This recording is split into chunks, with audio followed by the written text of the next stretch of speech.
हम स्टार्ट कर लेते हैं। इससे पहले हमने हिंदी के उद्भव और विकास के बारे में बहुत सारी चीजें देख ली हैं। तो जिसने अभी तक पीछे के लेक्चर्स नहीं देखे वो काइंडली पहले के लेक्चर्स को देख लें एक बार, ताकि आपको कनेक्टिविटी हो जाए और आपको पता चल जाए कि किस तरीके से हिंदी भाषा का विकास उद्भव हुआ और कौन कौन सी जो भाषाएं विश्व की भाषाएं रही उनके बारे में आपको थोड़ी थोड़ी चीजें ध्यान में रखनी है ना। तो उसको साथ साथ आप करते रहें। एंड बहुत जल्द आपको इसमें एक जो टेस्ट होने जाएगा आपका, जिसमें भाषा से रिलेटेड जो आपका पूरा का पूरा टेस्ट होगा, भाषा का विकास क्रम उसमें पूरा रहेगा। साथ ही साथ भाषा संबंधी जो परिभाषाएं दी गई हैं उनके बारे में आपको थोड़ी सी चीजें ध्यान रखनी है। भाषा के जो और चीजें आती हैं, जैसे भाषा परिवार जो रहे आपके, है ना, भारतीय परिवार के अंतर्गत जो भी आपका वर्ग आता है, कौन से वर्ग की हमारी हिंदी भाषा है, उसका जो विकास के जो चरण हैं इनको आप देखेंगे। हिंदी, पाली, प्राकृत, संस्कृत के जो भी रहे, है ना, अपभ्रंश, इन सब के बारे में आपको कुछ एक चीजें ध्यान रखनी है। लगभग वीरवार या शुक्रवार तक ये टेस्ट आपका हो जाएगा, क्योंकि तब तक हम हिंदी वाला जो पोर्शन है आपका भाषा का विकास क्रम वाली बात, इसको हम कंप्लीट कर लेंगे। ठीक है, तो उसके लिए आप सब लोगों ने तैयार रहना है। और यहाँ से आपको बचती है आपकी जो हिंदी की संवैधानिक स्थिति बचती है, साथ ही साथ हमारा आधुनिक भारतीय आर्य भाषाओं की बात हम आज करेंगे। आधुनिक भारतीय आर्य भाषाओं में हम मेनली सिर्फ और सिर्फ आपकी हिंदी को ही देखेंगे, है ना। इससे पहले हमने अपभ्रंश के बारे में देख लिया था। अपभ्रंश की कुछ एक चीजें हैं कि उसका सबसे पहले शब्द का प्रयोग किसने किया, भाषा के आधार पर सबसे पहला जो उदाहरण कहां पर मिलते हैं, एंड साथ ही साथ भाषा का के अर्थ के आधार पर सबसे पहले उसका प्रयोग कहां पर हुआ है, ये चीज भी आपको ध्यान रखनी थी। और आचार्य रामचंद्र शुक्ल के अनुसार कहां पर अपभ्रंश का सबसे पहला उल्लेख मिलता है, ये चीज भी आपको ध्यान में रखना है। और साथ ही साथ अपभ्रंश को किसने जनभाषा कहा है, ये चीज भी आपको थोड़ी सी ध्यान में रखने वाली है। हालांकि प्राकृत से रिलेटेड कुछ एक चीजें हैं, प्राकृत के जो महत्वपूर्ण ग्रंथ रहे उनके बारे में आपको थोड़ी थोड़ी चीजें याद रखनी है। तो सबसे पहले देखते हैं आधुनिक भारतीय आर्य भाषा में हिंदी, आधुनिक भारतीय आर्य भाषाएं हिंदी। और आधुनिक भारतीय आर्य भाषा का जो समय माना जाता है, ये कब से कब तक माना जाता था, ये था आपका 1000 ईस्वी से बाद का जो समय माना जाता है आधुनिक भारतीय आर्य भाषाओं का। आधुनिक भारतीय आर्य भाषाओं में हालांकि यहाँ पर पंजाबी, मराठी, उड़िया वगैरह वगैरह रही हैं, लेकिन हमारे लिए जो काम की चीज है वो है हिंदी भाषा। और इसका उद्भव और विकास कैसे हुआ, इस चीज के बारे में हम जानेंगे थोड़ी सी चीजें। सबसे पहले आप देखते हैं कि हिंदी का जो उद्भव और विकास माना जाता है आधुनिक हिंदी का, खासकर ये हम किससे मानते हैं, अपभ्रंश से ही माना जाता है इसका विकास हुआ है। ठीक है, तो ये चीज भी आपको थोड़ी सी ध्यान रखनी है। एंड यहाँ पर आपको बहुत सारे जो रचनाकार रहे हैं देखना, उन्होंने आधुनिक हिंदी का जो विकास क्रम है वो अलग अलग अपभ्रंशों से माना है, लेकिन हमारा जो मत है सर्वमान्य मत, उसको हम देखते हैं कि ये आपके जो 3 अपभ्रंशों से विकसित हुई है। 3 जो अपभ्रंश है हमारे, शौरसैनी, मागधी एंड अर्धमागधी, उनसे ही हमारी आधुनिक हिंदी की जो बात हम करते हैं वहीं से रही है। मतलब जब अगर हम हिंदी की बात करें, हालांकि इसके अलावा और भी आते हैं तो उनको हम यहाँ पर ज्यादा डिस्कस नहीं करेंगे।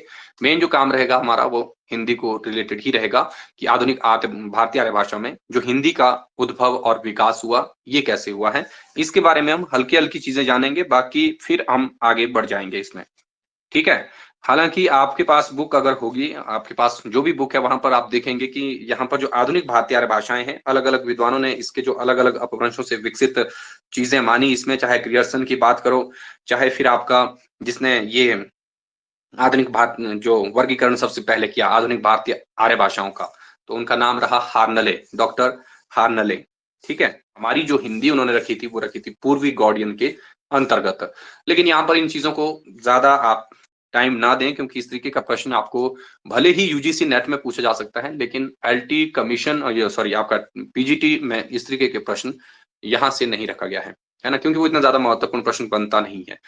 यहाँ पर हमारे काम की जो चीज है ये है आपका आधुनिक भारतीय आर्य भाषा में कि हिंदी जो शब्द है ये किसकी देन माना जाता है। सबसे पहली बात यही है। सबसे पहले यहाँ पर देखेंगे आप 500 लिखा है, तो मतलब 6ठी शताब्दी के आसपास जो ईरानी रहे यहाँ पर, ईरानी, है ना, उन्होंने हिंदी शब्द का सबसे पहले प्रयोग किया है। मतलब उनकी देन मानी जाती है, ईरानियों की देन हिंदी शब्द। जो आगे लिखा है कि 500 ईस्वी पूर्व दारा के अभिलेखों में हिंदू शब्द भारत के लिए प्रयुक्त हुआ था। ये प्रश्न भी आपको पूछा जा सकता है कि दारा के अभिलेखों में जो हिंदू शब्द है वो किस तरीके से प्रयुक्त हुआ था, किसके लिए प्रयुक्त हुआ था, तो भारत के लिए ये प्रयोग में लाया गया था। ये चीज भी आपको ध्यान में रखनी है। और यहाँ पर आप नीचे लाल शब्दों में दिख रहे हैं ये जो 2 नाम लिखे हैं, जबान हिंदी और बुरजच महिर, इनसे रिलेटेड प्रश्न अभी आपको लेटेस्ट जो अभी हमारा पेपर हुआ है ये एलटी कमीशन वाला, वहां पर पूछा गया था पंचतंत्र का अनुवाद किसने किया है, मतलब किस भाषा से हुआ है। तो संस्कृत से हुआ था, बुर्जच महीर ने, उनकी सिर्फ भूमिका लिखी थी। हालांकि ये किसने लिखा था, जो बजरोवा था, यहाँ पर लिखा बजरोया, कई जगह इसका नाम बजरोवा मिलेगा। तो यहाँ पर देखिए ये जो छोटी छोटी चीजें आ रही है ना, जैसे दारा हो गया, है ना, नौशे खां हो गया, कई जगह इसका नाम नौशे खां है, कई जगह नौशेरवां है, कई जगह सिर्फ नौशेवां है। तो ये जो नाम है जो हिंदी के विकास क्रम में महत्वपूर्ण है, इनको आपको जरूर याद रखना है। सबसे पहले कि हिंदी जो शब्द रहा, ये किसकी देन मानी जाती है, ये ईरानियों की देन है, पहली चीज ये है। दूसरा, इसके बाद ये कह रहा है कि 500 ईस्वी पूर्व में जो दारा के अभिलेख मिलते हैं, वहां पर जो हिंदू शब्द रहा, उसके वो प्रयोग में लाया गया भारतवर्ष के लिए। ठीक है, हिंदू मूल रूप से सिंधु का ही फारसी रूपांतरण माना जाता है, क्योंकि हम सब लोग जानते हैं कि आपका जो सौ के लिए वो क्या कहते थे फारसी में, ख कहते थे, इसलिए जो ध था उसको हम द में लेते हैं। और इसी तरीके से ये रूप माना जाता है कि सिंधु का धीरे धीरे विकसित होकर हिंदू पड़ा। ठीक है, हिंदू मूल रूप से क्या है, सिंधु का फारसी रूपांतरण है ना। तो ये आपको ध्यान में रखना है। ईरानी बादशाह नौशेरवां, कई जगह नौशे खां, कई जगह नौशेवां, कई जगह आपको इस तरीके से ये तीन नाम इसके मिलेंगे। तो तीनों आपने अपने अपने जो आप तीनों को इनको याद रख लीजिए, क्योंकि परीक्षा में आप देखते हैं कि थोड़े उठटांग नाम हो जाते हैं इधर उधर। तो नौशे खां रखिए याद, चाहे नौशेरवां रखिए, चाहे फिर नौशेवां, बीच में र को हटा दें आप चाहे, है ना। तो अलग अलग बुक्स में अलग अलग नाम ये दिखेंगे आपको। ये कह रहा है कि ईरानी बादशाह नौशेर खां के हकीम जो बजरोया थे, इन्होंने क्या किया, पंचतंत्र को कलीला व दिमना नाम से अरबी में अनुवाद करवाया, इस रचना को। और यही रचना पूछी गई थी एलटी कमीशन में अभी। ठीक है, इन्होंने किस नाम से, कलीला व दिमना नाम से अरबी में अनुवाद कराया। और इसी ग्रंथ की भूमिका में, किस ग्रंथ की, जो आपका पंचतंत्र रहा, इसकी भूमिका में बुर्जच महीर ने लिखा यह अनुवाद जबाने हिंदी। जबाने हिंदी किसके लिए कहा जाता था, खासकर भारत की जितनी भी भाषाएं रही, संस्कृत, पाली, प्राकृत, अपभ्रंश, अवहट, जो भी रही उस वक्त की, है ना, उनको कहते थे जबाने हिंदी। लेकिन यहाँ पर मूल रूप से जबाने हिंदी किसके लिए कहा गया है, ये संस्कृत के लिए कहा गया है। और ये आपने प्रश्न में भी देखा है ना, जो इस बारी का प्रश्न पूछा गया था। तो इसलिए आपने इसको ध्यान रखना है कि सबसे पहले ईरानी बादशाह किसने किया, नौशेरवां। ऊपर देखिए ईरानियों की देन रही ना, और ईरानी बादशाह नौशे खां, इन्होंने क्या किया, इनके जो हकीम रहे बजरोया, उन्होंने पंचतंत्र का अनुवाद किया, किस नाम से, कलीला व दिमना। ये नाम भी आपको ध्यान में रखना है, हो सकता है इसके बारे में भी पूछा जाए। अरबी में इन्होंने अनुवाद करवाया। और इसी ग्रंथ की भूमिका किसने की, बुर्जच महीर ने लिखा कि यह अनुवाद जबाने हिंदी संस्कृत में किया गया बुर्जच महीर के द्वारा। ये चीज भी आपको याद रखना है, इंपॉर्टेंट नाम है ये वाला भी। फिर इसके बाद आता है देखिए, हिंदी शब्द फारसी का शब्द है, मोस्ट इंपॉर्टेंट चीज है, ये भी बहुत बार पूछा जाता है। हिंदी और उर्दू ये दोनों शब्द पूछे जाते हैं, इसको आपने ध्यान में रखना है। हिंदी शब्द फारसी का शब्द है जिसका अर्थ है हिंद या भारत की बोली। बस सिंपल सा आपको इतना सा ही इसमें याद रखना है। हिंदी शब्द किसका शब्द, किस भाषा का शब्द है, फारसी का है, और जिसका अर्थ मानते हम कि हिंदुस्तान या भारतवर्ष की जो बोली रही वही हिंदी है। भोलानाथ तिवारी हिंदू शब्द का प्राचीनतम प्रयोग मानते हैं निशित चूर्णी नामक ग्रंथ से। एक ये भी इंपॉर्टेंट ग्रंथ है, देखना, इसको भी आपको पूछा जा सकता है। ये था हिंदी का 6वीं शताब्दी से लेकर के जो इसका विकास क्रम चला। धीरे धीरे हम आगे बढ़ेंगे। देखिए यहाँ पर, हालांकि 6वीं शताब्दी में हमने देखा था, वहां पर आपकी क्या थी, वहां पर आपकी अपभ्रंश भी चल रही थी साथ साथ में। लेकिन अगर हम हिंदी के विकास क्रम की बात करें तो हमें पहले तक जाना पड़ेगा, क्योंकि आधुनिक भारतीय आर्य भाषा में हमने देख लिया कि वहां पर कुछ ज्यादा चीजें नहीं रही। वहां पर मेनली हम हिंदी को ही डिस्कस करेंगे, लेकिन हिंदी के अंश जो रहे ये हमें प्रारंभ से ही मिलना शुरू हो गए थे। आगे लिखते हैं कि एक अन्य मत के अनुसार हिंदी शब्द का पहला प्रयोग जफरनामा, ये भी मोस्ट इंपॉर्टेंट रचना है, इसको आपने ध्यान रखना है। शरफुद्दीन यजदी ने जफरनामा में कब किया, 15वीं शती में किया है। एक अलग मत माना जाता है इस तरीके का भी, ये जो आपका ये हिंदी शब्द है इसका पहला प्रयोग कहां पर हुआ, जफरनामा में शरफुद्दीन यजदी ने 15वीं शती में किया है। इंपॉर्टेंट है देखना, जफरनामा इंपॉर्टेंट रचना, शरफुद्दीन यजदी, ये रहे तैमूर लंग के पोते, है ना, इसको भी आपको ध्यान में रखना है। अमीर खुसरो ने खालिक बारी में हिंदवी, ये बहुत इंपॉर्टेंट है, हिंदवी, हिंदवी नामकरण किसने किया है, ये बहुत बार पूछा जाता है, इसलिए आपको इसको ध्यान में रखना है। अमीर खुसरो ने जो खालिक बारी इनकी रचना रही, देखिए इनकी जो भाषा संबंधी जो बात आती है वो इनकी इसी रचना में देखने को मिलती है, इसलिए आपने इसको प्रमुखता से याद रखना है, जो अमीर खुसरो की बात आती है। हिंदवी जो शब्द इन्होंने कहा है, ज्यादातर ये इसी रचना में आपको मिलेगा, ठीक है? जो इनकी खालिक बारी रचना रही है, इसको आपने प्रमुखता से याद रखना है कि खड़ी बोली का प्रयोग सबसे ज्यादा इसमें, जो खड़ी बोली हिंदी हम मानते हैं ना कि ये आदि प्रवर्तक है, तो इसका प्रयोग कहीं ना कहीं इस रचना में देखने को मिलता है। और आगे लिखा है, लिखिए, लगभग 30 बार इन्होंने हिंदवी शब्द इसमें प्रयुक्त किया है और 5 बार हिंदी, प्योर हिंदी जो हम आज लिखते हैं, इस शब्द का प्रयोग किया है ना? इसके अलावा भी हिंदी को क्या कह रहे हैं? हिंद की या हिंदुई भी कहते हैं, है ना? ये चीज भी आपने ध्यान रखना है। हालांकि कुछ लोग यहाँ पर कहते हैं हिंदुई से मतलब है हिंदुस्तान की भाषा या हिंदुओं की भाषा, लेकिन इतना संकुचित अर्थ अमीर खुसरो का नहीं रहा है। उनका मतलब था हिंदुस्तान की भाषा।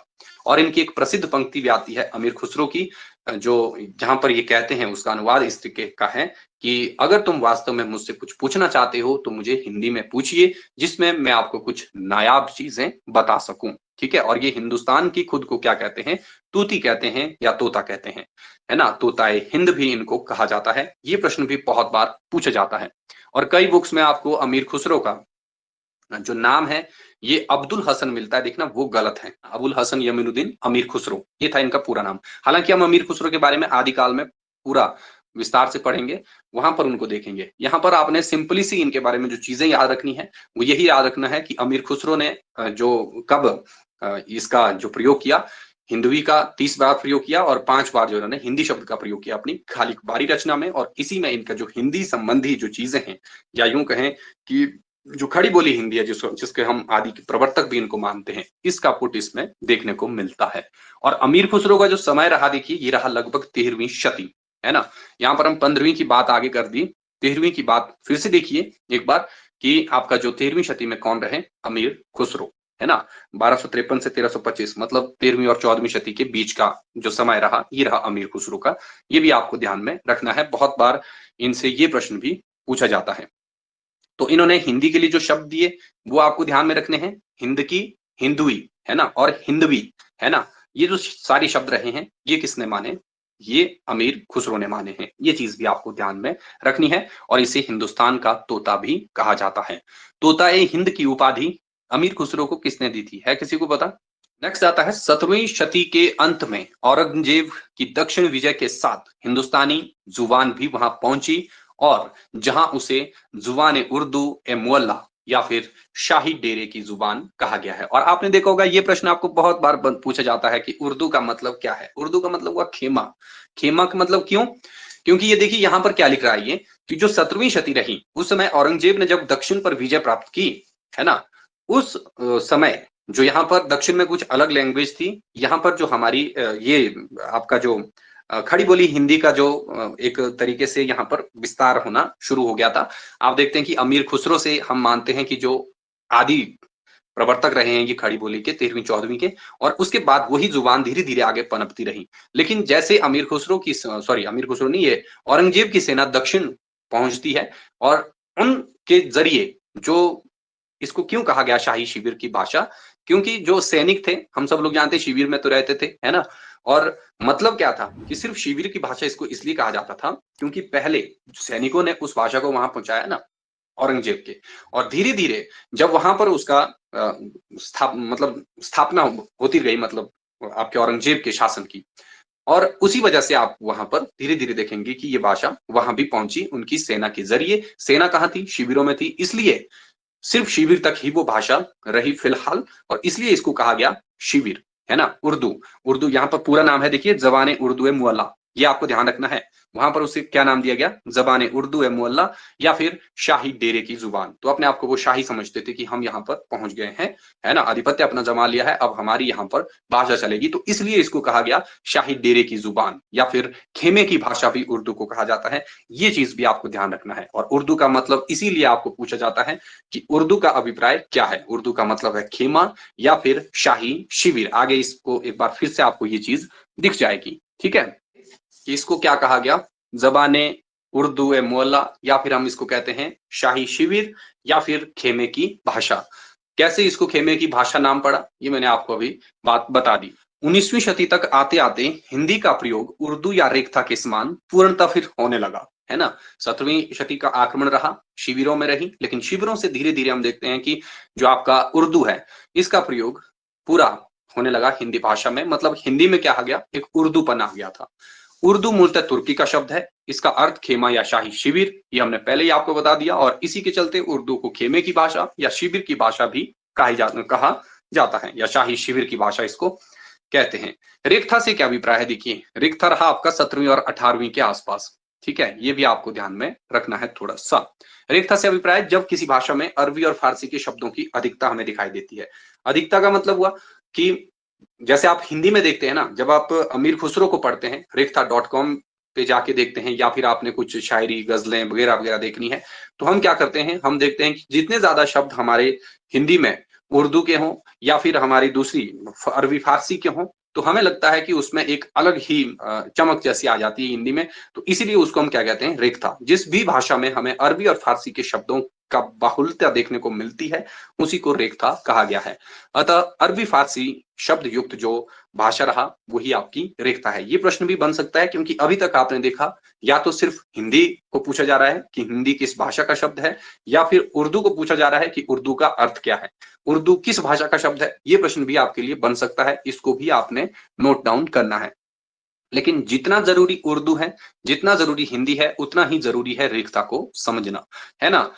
नेक्स्ट ये लिखता है कि फारसी में रेखता का अर्थ है गिरा हुआ या गिरकर बनाया हुआ ढेर।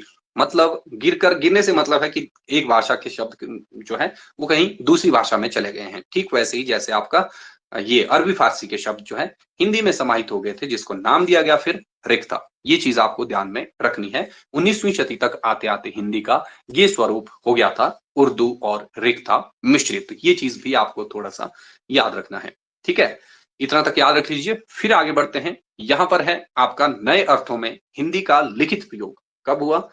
ये हुआ कैप्टन टेलन के द्वारा 1812 में, जो फोर्ट विलियम कॉलेज के वार्षिक वितरण में इन्होंने किया था। अब यहां पर आपका एक और अध्याय जुड़ जाता है, फोर्ट विलियम कॉलेज। हालांकि फोर्ट विलियम कॉलेज के बारे में कुछ ज्यादा आपको वैसे सारी चीजें पता होनी चाहिए कि फोर्ट विलियम कॉलेज का जो स्थापना थी वो किसने की थी, कब की थी, फोर्ट विलियम कॉलेज में हिंदी विभाग के प्रथम अध्यक्ष कौन थे। ये जो सारी चीजें हैं ये यहाँ पर आ जाएंगी, क्योंकि यहाँ पर हम नवीन अर्थों में देख रहे हैं इसका प्रयोग, ठीक है। 8वीं जो आपका 18वीं 19वीं शती रहा, वो हमने देख लिया कि कैसे कैसे हिंदी जो है विकसित होती चलती गई, ठीक है। यहाँ पर ये कह रहा है कि 19वीं शती के प्रारंभ में, 1812 का मतलब हुआ शुरुआत में क्या हो गया, आपका फोर्ट विलियम कॉलेज की स्थापना हुई थी। फोर्ट विलियम कॉलेज के बारे में यहीं पर बता दूं या अलग से बताऊं? बता दीजिए, यही बता दीजिए सर। यहाँ पर आपने कैसे याद रखना इसको देखिए।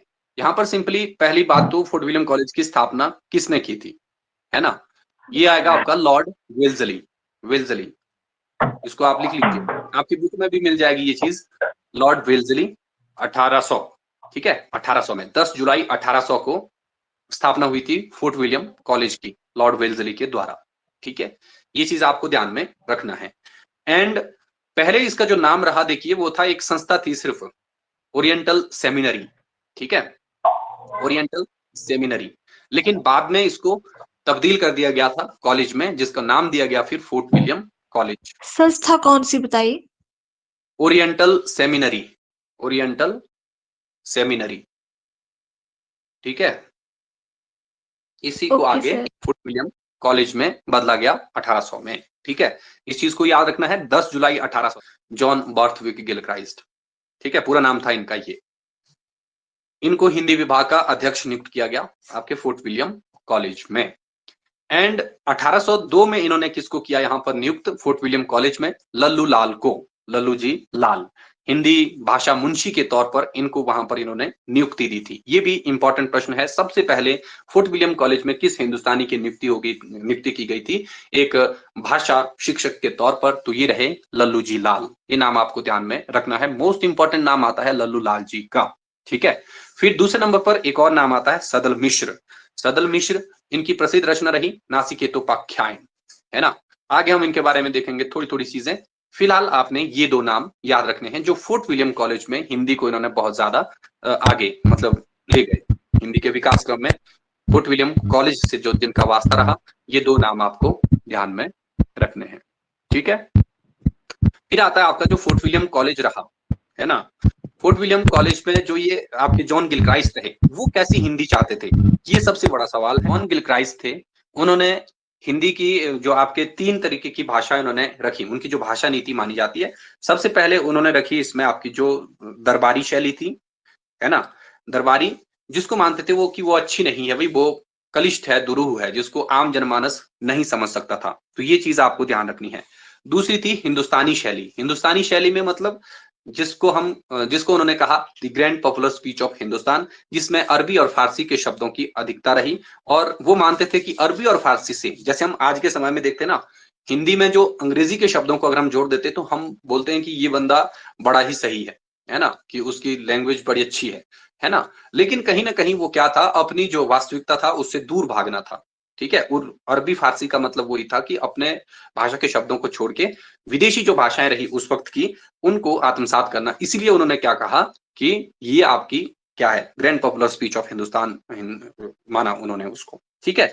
लेकिन तीसरी आती है आपकी, जो तीसरी जो शैली मानी उन्होंने, वो थी, इसमें क्या नाम था उसका, हिंदवी शैली। ठीक है। तो इसको वो क्या समझते थे, इसको वो मानते थे कि ये गंवारू है ना। जो प्रॉपर जिसमें हिंदी रही उसको वो गंवारू शैली मानते थे। तो ये 3 चीजें आपको ध्यान रखनी है। जॉन गिलक्राइस्ट से प्रश्न ये जरूर पूछा जाता है कि उन्होंने किस भाषा को grand popular speech of Hindustan कहा है। तो वो रही आपकी जो इनकी दूसरी शैली थी, जिसको वो हिंदुस्तानी शैली कहते हैं। हिंदुस्तानी का मतलब है अरबी फारसी मिश्रित, या फिर आप यूं कहें कि उर्दू मिश्रित भी जिसमें भाषा रही है, उसके वो पक्षधर रहे हैं। और इसी उर्दू के पक्षधर आगे आप देखेंगे, क्या नाम था उनका, जिन्होंने हिंदी साहित्य का पहला इतिहास लिखा, जो आपके गासद तासी रहे हैं, वो माने जाते हैं उर्दू के कट्टर समर्थक और हिंदी के कट्टर विरोधी, है ना। ये चीज आपको ध्यान में रखनी है। ठीक है। यहां से भी आपको प्रश्न बन सकता है। और जो गासद तासी रहे, उन्होंने हिंदी को कहा भद्दी बोली। ये बात मैंने शायद आपको पहले भी बता दिया था, है ना। तो ये जो उर्दू को ज्यादा उन्होंने तवज्जो दी, और यही चीज आप देखते हैं कि लगभग उन्होंने 738 में से सिर्फ 72 कवि हिंदी के रखे अपने हिंदी साहित्य के इतिहास में, जो पहला इतिहास उन्होंने लिखा था। शेष जो है उन्होंने 666 के आसपास के जो कवि रखे हैं, वो उर्दू के ही उसमें समाहित किए थे। तो मतलब उस वक्त क्या था, आपका जो उर्दू वाली भाषा मानती थे, उनको वो ज्यादा तवज्जो देते थे कि वो गंवारूपन दूर करते हैं अरबी फारसी के शब्द हमारी हिंदी के। ठीक है। तो ये आपने याद रखना है कि जो आपका फोर्ट विलियम कॉलेज के प्रथम हिंदी विभागाध्यक्ष रहे, वो रहे आपके जॉन बर्थविक गिलक्राइस्ट, जिन्होंने हिंदुस्तानी शैली को पॉपुलर स्पीच माना। ठीक है। यही आपको ध्यान में रखना है यहां से। बाकी 1854 में इस कॉलेज को गिरा दिया गया था, है ना। ये चीज भी आप याद रखिए। एंड एक चीज और आती थी कि गिलक्राइस्ट के बाद एक और बने यहाँ पर अध्यक्ष, विलियम प्राइस। यस, ये नाम भी आपको ध्यान में रखना है। 1800 आई थिंक 20 के आसपास, या कब एग्जैक्ट मैं इसको बताता हूँ आपको। पर इनके बाद जो विलियम प्राइस बने, जिन्होंने नागरी लिपि, नागरी शैली मतलब उसको उन्होंने ज्यादा तवज्जो दी थी। ये चीज भी आपके लिए इंपॉर्टेंट है, हो सकता है इसको भी पूछा जाए, तो इसको भी आप याद रख लीजिए। नए अर्थों का प्रयोग, captain talon, 1812, fort William college, that's it. बाकी फोर्ट विलियम कॉलेज में 2 हिंदुस्तानी के अध्यापक रहे, ललूलाल, सदल मिश्र। इसके अलावा 2 बाहर भी रहे, उनको हम बाद में देखेंगे। पहले हम यहां तक इतनी सी चीजें जान के रखते हैं। ठीक है। फिर ये आगे लिखता है, देखिए 14वीं से 19वीं शती, एक बार फिर से हम पीछे की ओर चले गए थोड़ा सा, है ना। 14वीं से 19वीं शती, विशेषकर आपका जो 17वीं शती तक क्या हुआ, खड़ी बोली गद्य का विकास दक्षिणी गद्य के रूप में हुआ। तो आप देखते हैं किसी भी परीक्षा में दक्षिणी हिंदी से जरूर आपको एक प्रश्न पूछा जाता है, जो दक्षिणी गद्य रहा है ना। इसके बारे में आपको जरूर प्रश्न पूछा जाता है, इसको आपने ध्यान में रखना है, दक्षिणी हिंदी, है ना। दक्षिणी खड़ी बोली गद्य के पूर्ण विकास के 3 चरण बांटे जा सकते हैं। सबसे पहले है प्रारंभिक दक्षिणी, उसके बाद मध्य दक्षिणी, उसके बाद आपकी उत्तर कालीन जो दक्षिणी रही है, ये वाला टाइम पीरियड आपको ध्यान में रखना है। अब यहां पर लिखा है, देखिए 1300 में आप अमीर खुसरो को देखते हैं। अमीर खुसरो के जो गुरु थे वो थे निजामुद्दीन औलिया, और निजामुद्दीन औलिया के एक खलीफा रहे हैं, मतलब उत्तराधिकारी जिसको हम कहते हैं, वो रहे आपके, यहां पर जो ये नाम लिखा है देखिए, ख्वाजा बंदा निवास गिसुतराज। मोस्ट इंपॉर्टेंट नाम है ये, जब भी आप दक्षिणी हिंदी की बात करेंगे। ठीक है। इस नाम को आपने प्रमुखता से याद रखना है, और इनकी रचना को जरूर पूछा जाता है, जो यहाँ पर लाल शब्दों में लिखी है, देखिए मिराजुल आशकीन। आप अपने एंड से इस स्क्रीन को थोड़ा सा बड़ा कर सकते हैं, है ना। जितना आपको सुविधा अनुसार लग रहा है तो आप इसको जूम खुद के एंड से कर सकते हैं, अगर आपको शब्द छोटे दिख रहे हैं तो। ये कह रहे हैं कि जो ये प्रारंभिक काल में प्रसिद्ध गद्य लेखक रहे, इसके जो पहला चरण माना जाता है दक्षिणी हिंदी का। आपको देखिए प्रश्न कैसे पूछा जा सकता है, प्रश्न आपको यहां से इस तरीके से भी पूछा जा सकता है कि दक्षिणी हिंदी के जो प्रारंभिक चरण के प्रमुख लेखक कौन रहे हैं। तो प्रारंभिक चरण के जो प्रमुख लेखक रहे, ये रहे आपके ख्वाजा बंदा नवाज गेसुतराज। ठीक है, इसको आपने ध्यान में रखना है। और ख्वाजा बंदा नवाज गेसुतराज किसके माने जाते हैं उत्तराधिकारी? ये माने जाते हैं निजामुद्दीन औलिया के उत्तराधिकारी। ठीक है, इसको भी आपको ध्यान में रखना है। एंड इन्होंने जो मिराजुल आशिकीन लिखी, इसके अलावा इन्होंने दो और रचनाएं लिखी हैं, एक है शिकारनामा और एक है तिलावतुल वजूद। ये दो रचनाएं भी इन्हीं की मानी जाती हैं, इनको भी आपने ध्यान में रखना है। और जो ये मिराजुल आशिकीन थी, ये दक्षिणी गद्य की पहली पुस्तक मानी जाती है एंड सूफी धर्म की ये उपदेशात्मक कृति रखी गई है। ठीक है, ये बात भी आपको ध्यान रखनी है। प्रश्न आपके लिए किस तरीके से पूछा जा सकता है कि दक्षिणी हिंदी का प्रारंभिक लेखक कौन रहा एंड उनकी जो प्रमुख दक्षिणी की पुस्तक कौन सी है, वो मिराजुल आशिकीन है। और मिराजुल आशिकीन जो है किस प्रकार की कृति है, तो ये इनकी उपदेशात्मक कृति है, इसको भी आपको ध्यान में रखना है। वेरी वेरी इंपॉर्टेंट रचना है मिराजुल आशिकीन, है ना। बाकी दो रचनाएं और हैं, इनको भी आप देख सकते हैं। तो हिंदी के विकास क्रम में जो खड़ी बोली हिंदी रही, इसमें इस रचना का महत्वपूर्ण योगदान है, इसको भी आपको पूछा जाता है। ठीक है, फिर आता है इसका दूसरा चरण। दूसरे चरण में प्रमुख रूप से जो उल्लेखनीय पुस्तक मानी जाती है, ये है आपका जो रचनाकार माने जाते हैं मुल्ला वजही, है ना, मुल्ला वजही ये नाम। ये मोहम्मद कुली कुतुब शाह के समकालीन थे, समकालीन एंड इनके आश्रय में थे, है ना। इनके द्वारा लिखा प्रेम कथा कुतुब मुश्तरी है, जिसके नायक स्वयं कुतुब शाह थे, है ना। जो इनके राजा थे कुतुब शाह, वही इस रचना का नायक रहा है। कुतुब मुश्तरी का नाम से ही पता चल रहा है कि उन्हीं के लिए लिखी थी, उनका चरित्र काव्य ये रचा गया इनके द्वारा। ठीक है, इसमें भी दखनी के कुछ एक जो पुट है वो देखने को मिलता है ना। इसका जिक्र भी आपको हिंदी के विकास क्रम में जब दखनी गद्य के रूप में आप देखेंगे तो वहां पर इस रचना को आपको जरूर याद रखना है। लेकिन मुल्ला वजही की जो सबसे इंपॉर्टेंट रचना है, जो परीक्षा के लिए ज्यादा महत्वपूर्ण है, वो है आपकी सबरस। ठीक है, ये दूसरे चरण की प्रसिद्ध पुस्तक माना जाता है इसको, जो आपका दखनी गद्य की प्रसिद्ध पुस्तक रही सबरस। यह उर्दू साहित्य का प्रथम गद्य रचना मानी जाती है। देखिए, यह उर्दू साहित्य की पहली रचना, पहली थी दखनी गद्य की पहली रचना। दो चीजें आपको ध्यान में रखनी है ना। मिराजुल आशिकीन दखनी गद्य की पहली पुस्तक एंड जो आपका ये वाली है सबरस, ये उर्दू की पहली गद्य रचना मानी जाती है, इसको भी आपने ध्यान रखना है। और दखनी और गद्य जो आपका उर्दू है, ये दोनों हिंदी के विकास क्रम में आती हैं, इन चीजों को आपने ध्यान में रखना है। कुतुब शाह ने भी कुलियाते कुली कुतुब शाह नामक रचना की है। जो राजा रहे, देखिए कुतुब शाह, ये स्वयं कला प्रेमी रहे हैं, एक लेखक रहे हैं, और इन्होंने कौन सी रचना लिखी? कुलियाते कुली कुतुब शाह नाम से इन्होंने एक रचना रची है। ये भी आपको हो सकता है पूछा जाए, और आपको इस तरीके से भी प्रश्न पूछा जा सकता है, कुलियाते कुली कुतुब शाह किस चरण की रचना है? तो ये आप याद रखेंगे कि द्वितीय चरण में आता है, जो दखनी गद्य की रचना है। ठीक है, इतनी सी चीज आपको ध्यान में रखनी पड़ेगी, है ना। फिर इसके बाद जो अगला चरण आता है हिंदी का, ये आपका दखनी गद्य के विकास का तीसरा चरण, है ना। और ये जो चरण माना जाता है, ये हिंदी गद्य के बहुत ही निकट माना जाता है, जो हमारी मेन हिंदी रही है। इस युग के प्रसिद्ध लेखक सैयद हुसैन अली खान ने क्या किया? 1838 में चार दरवेश नामक रचना का फारसी से दक्षिणी में अनुवाद किया है। चार दरवेश, यहां से आपको ये रचना याद रखनी है, जो तीसरा चरण माना जाता है। दक्षिणी में इन्होंने अनुवाद किया इसका फारसी से। फिर आता है आपका औरंगजेब। ये जिक्र हम पहले ही कर चुके हैं कि औरंगजेब ने दक्षिण में इसका उसने विजय की और उर्दू को इसने यहाँ पर स्थान देना शुरू कर दिया था। उसको भी हम साथ में यहाँ पर ऐड कर लिए गए हैं हमारे, है ना। तो ये भी आपने इसमें मर्ज कर लीजिए इस चीज को भी। फिर यहाँ पर दोबारा औरंगजेब की बात आ गई, तो ये हमने पहले ही डिस्कस कर लिया है ना। तो ये चीज भी आपको ध्यान में रखना है। औरंगजेब के आने के बाद ही आपकी उर्दू जो शाही शिविर या खेमे की भाषा बनी। इन्हीं तीन चरणों के दौरान एक और कवि हुए हैं हमारे गंग कवि, जिनको हम दरबारी कवियों में शामिल करते हैं। भक्तिकालीन दरबारी कवियों में प्रमुख कवि हैं गंग कवि। और एक और कवि आता है वहां पर रहीम का नाम, जिसको हम अब्दुल रहीम खाने खाना के नाम से जानते हैं। ठीक है, और उनको खाने खाना की उपाधि किसने दी थी? ये भी मोस्ट इंपॉर्टेंट प्रश्न है। शेरशाह सूरी। शेरशाह सूरी या अकबर ने? अकबर ने। अब्दुल रहीम को। अकबर ने। अकबर ने दी थी खाने खाना की उपाधि, है ना। तो ये ध्यान रखना, ये प्रश्न भी पूछा जाता है। हालांकि आगे हम इसके बारे में देखेंगे जब भक्ति काल में पढ़ेंगे, भक्तिकालीन गौण काव्य जो आता है, दरबारी काव्य आता है वहां पर। तो यहाँ पर अगर हम हिंदी की बात करें तो मोटे मोटे तौर पर मतलब जो जो प्रमुख प्रमुख चीजें रही उनको हम देख रहे हैं सही तरीके से।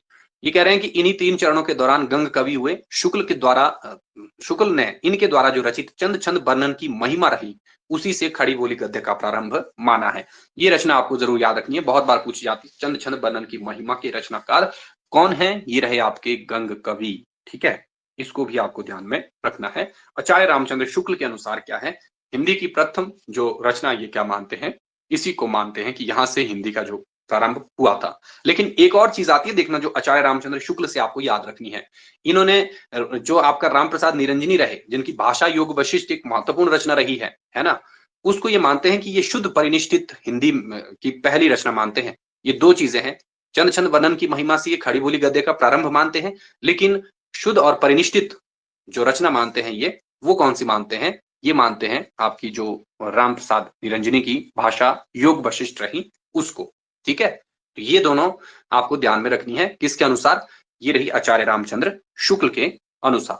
ठीक है, इसको भी आपको ध्यान में रखना है, इंपॉर्टेंट है देखना ये दोनों रचनाएं।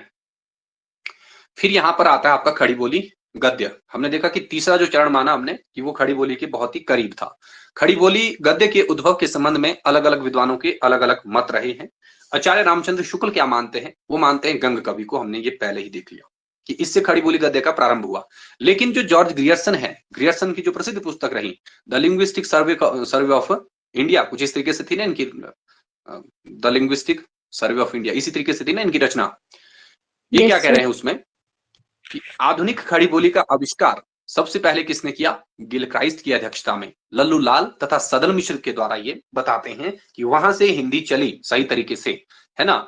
तो एक तरीके से जैसे अभी हम देख रहे थे, तो कहीं ना कहीं ये मत भी महत्वपूर्ण है। लेकिन यहाँ पर ना हमें कोई सर्वमान्य मत मिलता है, ना कोई हमें कोई दूसरी चीज मिलती है, तो इसलिए हम इन दोनों पक्षों को मान के चलते हैं। तो प्रश्न भी आपको ऐसे ही पूछा जाता है कि आचार्य रामचंद्र शुक्ल के अनुसार हिंदी भाषा की शुद्ध और परिमार्जित जो रचना है सबसे पहली, वो कौन सी है? तो आपने ये भाषा योग वशिष्ठ को याद रखना है ना। अगर पूछा जाए कि खड़ी बोली गद्य का विकास शुक्ल के अनुसार कहां से माना जाता है, तो वो आपने चंद छंद वर्णन की महिमा से याद रखना। ठीक है, यही चीजें आपको ध्यान में रखनी है, कोई एक्स्ट्रा यहां से आपको ज्यादा प्रश्न यहां से नहीं बनता है। ठीक है, तो सबसे पहले ग्रियर्सन मान रहे हैं कि गिलक्राइस्ट की अध्यक्षता में क्या हुआ, लल्लू लाल और सदल मिश्र को फोर्ट विलियम कॉलेज में नियुक्ति मिली, उसके बाद हिंदी को है ज्यादा तवज्जो दी गई थी।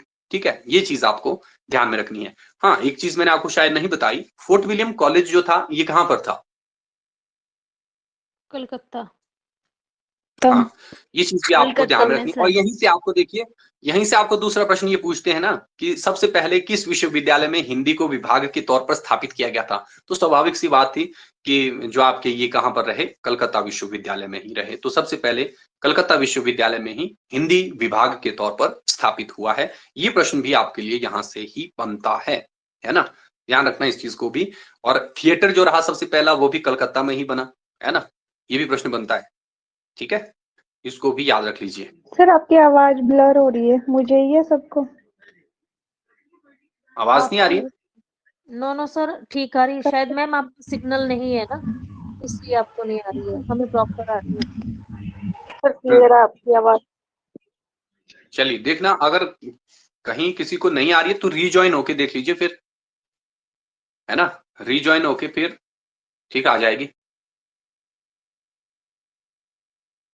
ठीक है, तो कोलकाता की बात में कर रहा था, कोलकाता से आपको कुछ ना कुछ चीजें जरूर याद रखनी है ना। फोर्ट विलियम कॉलेज हिंदी विभाग का पहला विश्वविद्यालय, जो ऐसा विश्वविद्यालय जहां पर हिंदी को विभाग के तौर पर स्थापित किया गया, तो वो भी यही रहा। एंड जो थिएटर, जो कलकत्ता थिएटर हम बात भी करते हैं 1777, ठीक है, सबसे पहले वहीं पर बना, है ना। ये चीज भी आपको याद में रखनी है। नेक्स्ट ये लिखता है, देखिए 18वीं सदी में भाषा योग वशिष्ठ और पद्म पुराण रचनाएं खड़ी बोली हिंदी के निकट मानी जाती हैं। ये 18वीं शती की रही। पद्म पुराण रचना मानी जाती है हरिशेन आचार्य की, है ना, ऐसे एक आचार्य रहे हैं, उनकी रचना। और इसी परंपरा में आगे चलकर मुंशी सदासुख लाल ने क्या किया, विष्णु पुराण के आधार पर सुख सागर की रचना की है।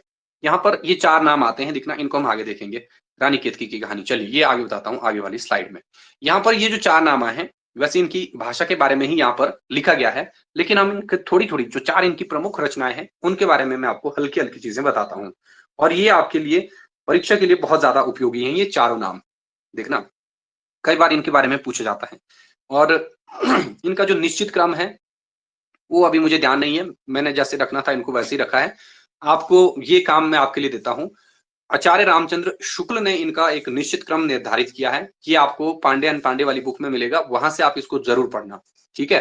कई बार क्योंकि एलटी कमीशन में, सॉरी पीजीटी में आपको इस तरीके के प्रश्न बनते हैं, तो जो शुक्ल रहे उन्होंने इनका क्रम अगर ऐसा रखा है तो ठीक है, अगर ऐसा नहीं रखा है तो आप एक बार उसको काइंडली देख लें सारे लोग कि कैसा क्रम रहा है। क्रम ऐसा आई थिंक नहीं है इसका, ठीक है। तो यहाँ पर जो सबसे पहले आता है लल्लू लाल, जिनको फोर्ट विलियम कॉलेज में 1802 में सबसे पहले नियुक्ति मिली थी, है ना। इनकी जो प्रसिद्ध रचना रही, देखिए, प्रेम सागर। एंड लल्लू लाल की जितनी भी रचनाएं रही है ना, ये किसी न किसी रचना की क्या रही हैं, इनको इन्होंने आधार बनाकर लिखा है। चाहे वो लाल चंद्रिका की बात करें, चाहे फिर आप प्रेम सागर की बात करें, ठीक है। मोस्ट इंपॉर्टेंट आती है इनकी, देखना, प्रेम सागर। और ये मानी जाती है हिंदी की सबसे प्रमुख रचना, मतलब सबसे पहली, मतलब इसको मानते हैं यहां से सही तरीके से लिखी गई थी हिंदी के विकास के लिए, है ना। तो प्रेम सागर, और इसको किसको आधार बनाकर लिखी गई थी ये पुस्तक, जो आपका भगवत महापुराण है उसको आधार बनाकर लिखा गया है प्रेम सागर को। और इन्होंने जो आपका बिहारी सतसई की टीका भी इन्होंने लिखी है लाल चंद्रिका शीर्षक से। ये चीजें हम बाद में देखेंगे। बाकी इनकी रचनाएं वगैरह उतनी ज्यादा महत्वपूर्ण नहीं है, लेकिन हालांकि कुछ एक है, जैसे सिंहासन बत्तीसी हो गया, है ना, और आती है कुछ एक दो, उनको आपने देख लेना कि कौन कौन सी इन्होंने लिखी है, ठीक है। लेकिन मोस्ट इंपॉर्टेंट यहाँ पर हिंदी के विकास क्रम में अगर बात की जाए तो वो प्रेम सागर है। और प्रेम सागर किसके आधार पर लिखी गई है, भगवत महापुराण के आधार पर लिखी गई है। ये चीज भी आपको ध्यान रखना है। और इनकी एक ही रचना है जिसको इन्होंने किसी भी रचना का आधार बनाकर नहीं लिखा है, वो है ब्रजभाषा का व्याकरण। इन्होंने ब्रजभाषा व्याकरण नाम से एक रचना रची है, तो उसको आपने ध्यान रखना है, जो इन्होंने किसी भी इसके लिए नहीं लिखी, मतलब, ठीक है। ये चीज ध्यान रखनी है आपने लल्लू लाल से रिलेटेड, कि उसमें कोई भी पुस्तक इन्होंने आधार बनाकर मतलब किसी भी बुक को आधार नहीं बनाया ब्रज व्याकरण को लिखने के लिए, ठीक है। इनके मौलिक रचनाएं, जी सर। हाँ, वो मौलिक है। बाकी जो है मौलिक तो मौलिक ही रही, लेकिन आधार कुछ और रहा उसका, ठीक है। तो ये था लल्लू लाल। और इनकी भाषा देखिए कैसी लिखी गई है। यहां पर लिखा गया है कि ब्रज रंजित खड़ी बोली, है ना, कि ब्रज भाषा का जो भाव है वो इसमें रहा है। तो स्वाभाविक सी बात है, यहाँ पर आपको ध्यान कैसे रखना है कि भगवत पुराण, हम देखते हैं कि जो आपका श्री कृष्ण का जो काव्य रहा ना, कृष्ण काव्य, उस पर सबसे ज्यादा प्रभाव मतलब भागवत महापुराण आधार माना जाता है कृष्ण काव्य का। तो स्वाभाविक सी बात थी कि यहाँ पर जो भाषा है वो वही रहनी लाजमी थी। तो ब्रज रंजित खड़ी बोली किस में देखने को मिलती है, लल्लू लाल में देखने को मिलती है। प्रेम सागर इनकी जो प्रसिद्ध रचना रही है, भागवत महापुराण इसका आधार ग्रंथ रहा है। ये चीज आपको ध्यान में रखनी है। दूसरे नंबर पर आता है यहाँ पर सदल मिश्र, और इनकी जो प्रसिद्ध रचना रही वो रही नासिकेतोपाख्यान, है ना।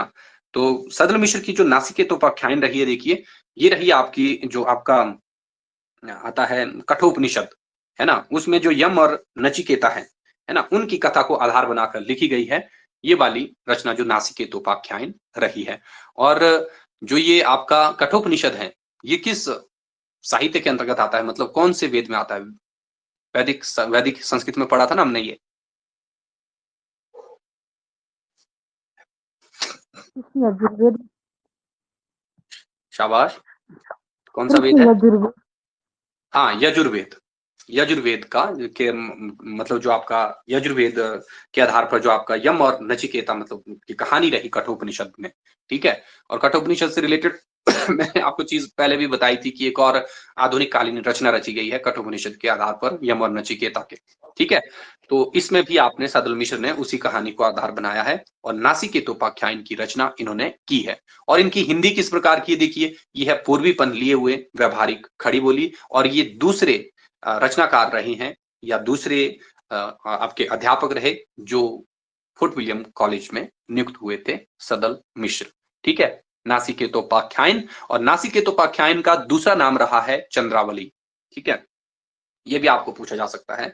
नासिकेतोपाख्यान या फिर चंद्रावली। नासिकेतोपाख्यान लिख देंगे सारे लोग, ऐसे लिखने की जरूरत तो नहीं है, आई थिंक सबको पता है ये रचना वैसे, आई थिंक आपको है ना, लिख यस लेंगे। सर। Yes yes. फिर आता है तीसरे नंबर पर इंशाल्लाह खां। इनका नाम तो आपने बहुत सुना होगा, इंशाल्लाह खां। इनके एक प्रसिद्ध रचना रही रानी केतकी की कहानी। ये प्रश्न आपके लिए कि रानी केतकी की कहानी को हिंदी का पहला उपन्यास किसने माना है, इसको आप कल के लिए ढूंढ के लिए लाइए। जिन्होंने एलटी कमीशन की परीक्षा दी है उन सब लोगों को बताया हुआ है ये वाला प्रश्न, है ना। और इंशाल्लाह खां की जो रानी केतकी की कहानी रही, ये माना जाती है एक व्यंग्यात्मक रचना, ठीक है, या फिर कुछ इसको व्यंग्यात्मक लेख भी कहते हैं, है ना। इसका दूसरा नाम रहा उदयभान चरित। लल्लू लाल की एक रचना, ये जो प्रेम सागर हमने बात की, इसका अन्य नाम क्या था?